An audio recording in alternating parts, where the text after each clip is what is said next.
रामदेव जी के बारे में पढ़ते हैं, तो चलिए शुरू करते हैं। रामदेव जी का जन्म विक्रम संवत 1409 ईस्वी में भाद्रपद शुक्ल दूज बीज मतलब द्वितीय को हुआ था। और इनके ये तंवर वंशीय थे, तंवर वंशीय अजमाल जी, और अजमाल जी इनके पिता का नाम है और माता का नाम मेणा दे है। ये उनका जन्म बाड़मेर जिले की शिव तहसील के उंडो काश्मीर गांव में हुआ था इनका जन्म। इन्हें मल्लिनाथ जी के समकालीन माना जाता है, ये मल्लिनाथ जी के समकालीन है। बालपन में ही उन्होंने पोखरण क्षेत्र मल्लिनाथ जी से प्राप्त करने के पश्चात वहाँ भैरव नामक इक्रू व्यक्ति का अंत राक्षस का अंत किया था, उन्हें हराया था। उनका आतंक फैला हुआ था और उस आतंक को उन्होंने ख़त्म किया था। इनका विवाह अमरकोट के दलजी सोडा की पुत्री नेतल से हुआ था। अपनी भतीजी को पोखरण दहेज में दिया उन्होंने, और उन्होंने रामदेवरा रूणेचा जैसलमेर में पड़ता है जो गांव बसा है। भाई 1458 ईस्वी में भाद्रपद शुक्ल एकादशी को जीवित समाधि ले ली थी।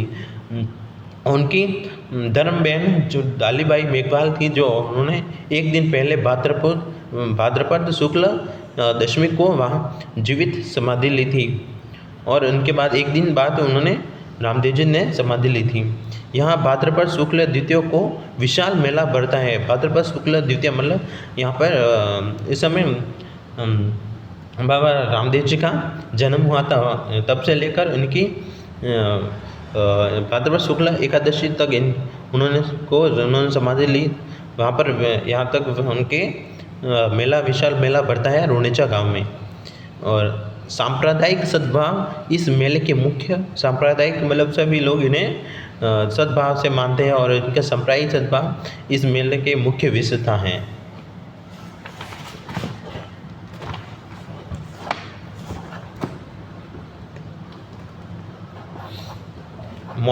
इनके मौसेरे भाई हड़भुज जी हैं, और उनके गुरु योगी बालक नाथ हैं।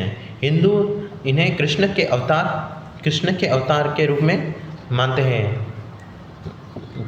इनकी पूजा करते थे। वही मुस्लिम इनसे रामसा पीर भी कहते हैं, रामसापुर के पीर के रूप में इनकी पूजा करते हैं। सामंतल गांव में किसी वृक्ष के नीचे चबूतरे पर रामदेव जी के प्रतीक चिन्ह पगलिया के रूप में पगलिया के में इनकी पूजा की जाती है। इनके स्थान को थान कहते हैं।